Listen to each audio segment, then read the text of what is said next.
Kapan terakhir kali kamu beristirahat dan benar-benar menikmatinya? Bukan istirahat sambil scroll media sosial. Bukan istirahat sambil merasa bersalah karena tidak bekerja. Bukan istirahat yang dihitung sebagai waktu terbuang. Tapi istirahat yang utuh, yang kamu ambil tanpa perlu meminta maaf. Hari ini, aku ingin mengajakmu membedah sesuatu yang jarang kita bicarakan. Rasa bersalah saat beristirahat. Kita menganggapnya wajar. Kita menyebutnya etos kerja. Kita bangga, kita berkata, aku tipe orang yang gak bisa diam. Tapi pernahkah kita bertanya, apakah ini benar-benar etos kerja? Atau kita hanya tidak pernah memberi diri kita izin untuk berhenti? Di episode pertama ini, kita tidak akan langsung membahas solusi. Kita akan melakukan sesuatu yang lebih mendasar. Diagnosis. Karena sebelum kamu bisa menyembuhkan, kamu harus tahu dulu penyakitnya apa, dari mana datangnya, dan apa yang selama ini kamu bayar untuk mempertahankannya. Mari mulai dengan mengenali musuh. Rasa bersalah saat istirahat ini punya banyak wajah, dan kebanyakan dari kita tidak menyadarinya. Wajah pertama, istirahat bersyarat. Kamu berkata pada diri sendiri, aku boleh istirahat kalau proyek ini sudah selesai. Aku boleh istirahat kalau sudah mencapai target bulan ini. Aku boleh beristirahat kalau tidak ada deadline minggu depan. Tapi proyek tidak pernah benar-benar selesai. Target selalu naik. Deadline selalu datang bergantian. Maka istirahatmu tidak pernah tiba. Wajah kedua, produktif saat tidak produktif. Bahkan saat kamu istirahat, kamu tetap melakukan sesuatu yang berguna. Nonton YouTube, harus sambil belajar.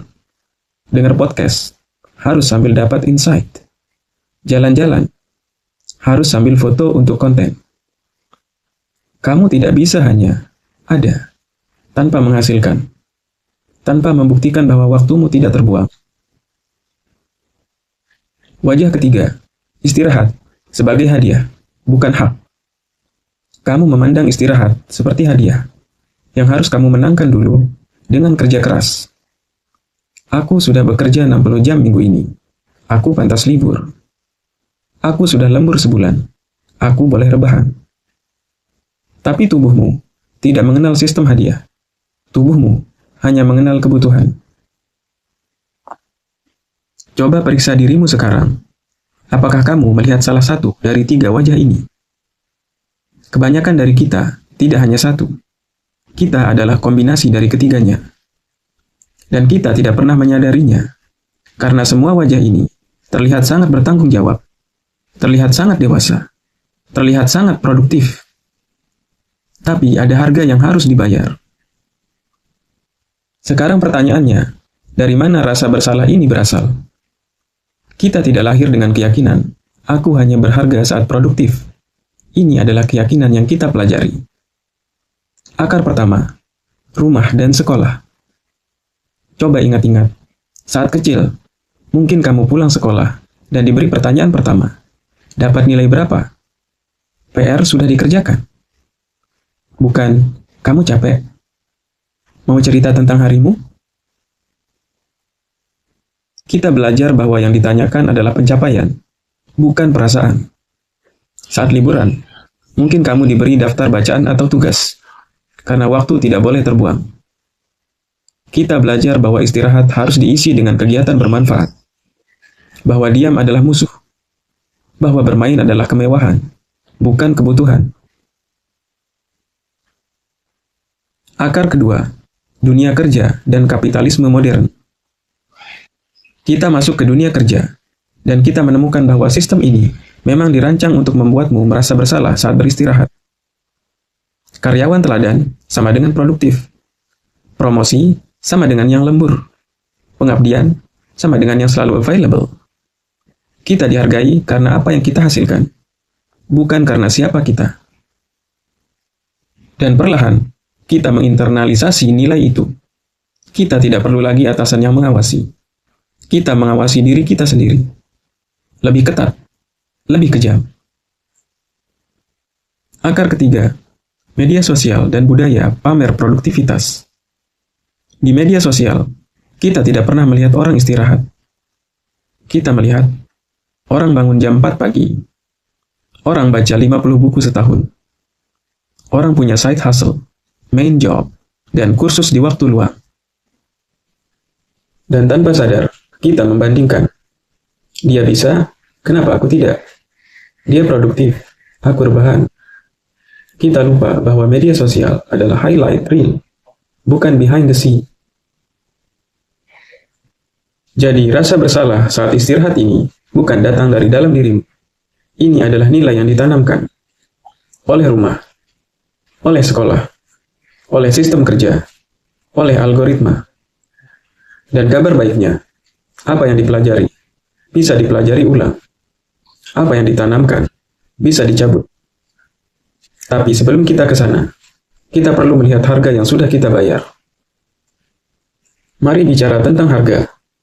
Karena keyakinan, aku hanya berharga saat produktif. Ini tidak gratis. Kita membayarnya setiap hari. Biaya pertama, kesehatan fisik.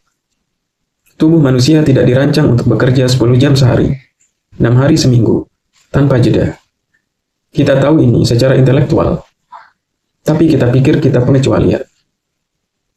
Sampai suatu hari, kamu sakit. Bukan sakit biasa, tapi sakit yang memaksamu berhenti total. Dan ironisnya, baru saat itulah kamu mengizinkan dirimu beristirahat. Biaya kedua, kesehatan mental. Kecemasan kronis. Sulit tidur meski lelah. Merasa bersalah saat tidak melakukan apa-apa. Tidak bisa menikmati momen karena pikiran sudah ke tugas berikutnya.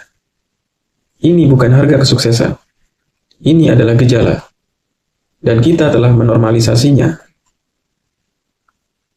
Biaya ketiga, relasi yang merenggang. Kamu menunda telepon ibu, menunda makan malam dengan pasangan, menunda bermain dengan anak. Nanti, kalau sudah selesai semua.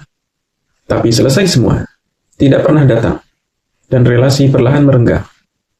Bukan karena pertengkaran besar, tapi karena ketidakhadiran kecil yang terus menumpuk. Biaya keempat, kehilangan diri.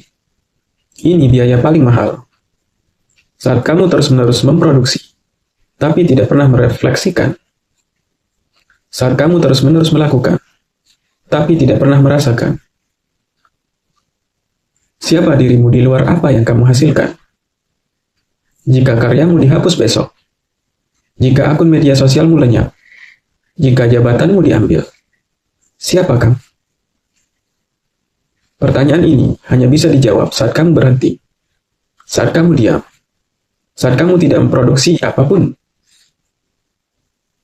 Tapi jika kamu tidak pernah mengizinkan dirimu berhenti, kamu tidak akan pernah tahu jawabannya. Kita sudah membedah hari ini 3 wajah rasa bersalah yang menyamar, 3 akar yang menanamkan keyakinan ini, 4 biaya yang kita bayar setiap hari. Dan mungkin, di titik ini, kamu mulai merasa tidak nyaman. Karena kamu melihat dirimu sendiri di semua ini. Kamu menyadari bahwa kamu sudah lama tidak benar-benar istirahat. Kamu menyadari bahwa tubuhmu sudah lama berteriak. Tapi kamu terus menekan tombol snooze. Jika hari ini, video ini berhenti di sini, ini bukan tanpa alamat. Karena sebelum kamu bisa belajar bagaimana beristirahat tanpa rasa bersalah, kamu harus lebih dulu mengakui bahwa kamu selama ini tidak mengizinkan dirimu sendiri. Antara sekarang dan episode berikutnya, aku ingin kamu melakukan satu hal. Sadari satu momen. Hanya satu. Ketika kamu merasa bersalah karena beristirahat. Bukan untuk mengubahnya. Bukan untuk memaksakan diri. Hanya sadari. Dan katakan pada dirimu sendiri. Oh, ini dia. Ini rasa bersalah yang kita bicarakan. Karena kesadaran adalah langkah pertama. Bukan solusi. Bukan perbaikan. Tapi kejujuran. Di episode 2 nanti, kita akan belajar 4 latihan konkret untuk memulihkan hubunganmu dengan istirahat. Sampai bertemu di episode berikutnya.